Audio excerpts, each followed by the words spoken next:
ಹೋಗ್ತಾ ಇದೀವಿ ಮೂಡಿಗೆರೆಗೆ. ಶ್ರೀನಿಧಿ ಸರ್ ಅವ್ರು ಬಂದಿದ್ದಾರೆ ಇಲ್ಲಿ. ಈಗ ಅವರು ನಮ್ಮ ತೋಟ ಎಲ್ಲ ನೋಡಿದ್ದಾರೆ. ನಮ್ಮ ತೋಟದ ಬಗ್ಗೆ ಒಂದೆರಡು ಮಾತುಗಳನ್ನ ಅನಿಸಿಕೆಗಳನ್ನ ಹೇಳ್ತಾರೆ. ಸರಿ ಹೇಳಿ.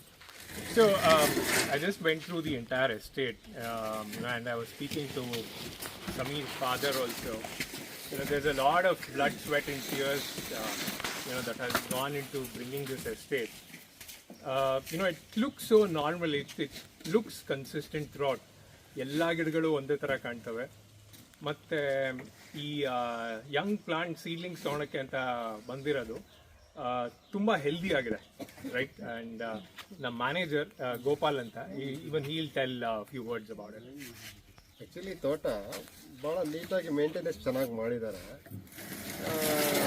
ಹೇಗಿದೆ ಅಂತ ಹೇಳಿದರೆ ಎಂಟೈರ್ ತೋಟ ಎಂಟ್ರೆನ್ಸಿಂದ ಹಿಡಿದು ಲಾಸ್ಟ್ ಬೌಂಡ್ರಿವರೆಗೂ ಒಂದೇ ಥರ ಮ್ಯಾನೇಜ್ಮೆಂಟ್ ಮಾಡಿದ್ದಾರೆ ತೋಟ. ಗಿಡ ನೋಡಲಿಕ್ಕೆ ಚೆನ್ನಾಗಿದೆ, ಎಲ್ಲದೂ ಒಂದೇ ಥರ ಇದೆ. ಅರೇಬಿಕ ನಾವು CMT ಅವರು ಅಂತ ಹೇಳ್ತಾರೆ, ಬಟ್ CMT ಅವರು ಅಂತೇಳಿ ನೋಡಲಿಕ್ಕೆ ಹೋದರೆ ಗೊತ್ತೇ ಆಗಲ್ಲ. ನಾವೇನೋ ಚಿಕ್ಕ ವೆರೈಟಿ ಗಿಡ ಹಾಕಿದ್ದಾರೆ ಅನ್ನೋ ಥರ ಇದೆ ಗಿಡ. ಆ್ಯಕ್ಚುಲಿ ಚೆನ್ನಾಗಿದೆ, ಗ್ರೋತು ಚೆನ್ನಾಗಿದೆ, ಕ್ರಾಪು ಚೆನ್ನಾಗಿದೆ, ನೋಡಲಿಕ್ಕೆ ಚೆನ್ನಾಗಿದೆ. ಅದೇ ವೆರೈಟಿನ ತಗೊಂಡು ಹೋಗಬೇಕು ಅಂತೇಳಿ ನಾವು ಬಂದಿದ್ದೀವಿ ಆ್ಯಕ್ಚುಲಿ ಗಿಡ ನೋಡಲಿಕ್ಕೆ ಅಂತ. ಗಿಡ ತಗೊಳ್ತಾ ಇದ್ದೀವಿ ಸ್ವಲ್ಪ ಇಲ್ಲಿ, ನೋಡೋಣ ಹೇಗಿದೆ ಅಂತೇಳಿ. ತೋಟ ನೋಡಲಿಕ್ಕೆ ಚೆನ್ನಾಗಿದೆ, ಖುಷಿಯಾಗಿದೆ. Okay sir, thank you. Thank you. Sir, ಇವತ್ತು ನಿಮ್ಗೆ ಯಾರಿಗಾದರೂ ಶ್ರೀನಿಧಿ ಅವ್ರ ಗಿಡ ಬೇಕು ಅಂತಂದರೆ ನಮ್ಮ ನಂಬರಿಗೆ ಕಾಲ್ ಮಾಡಿ.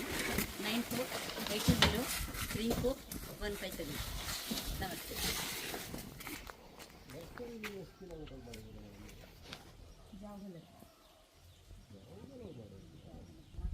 ಮತ್ತೆ ಅಲ್ಲಿ ಜಾಗ ನಾವು ತಗೊಂಡಿದ್ದ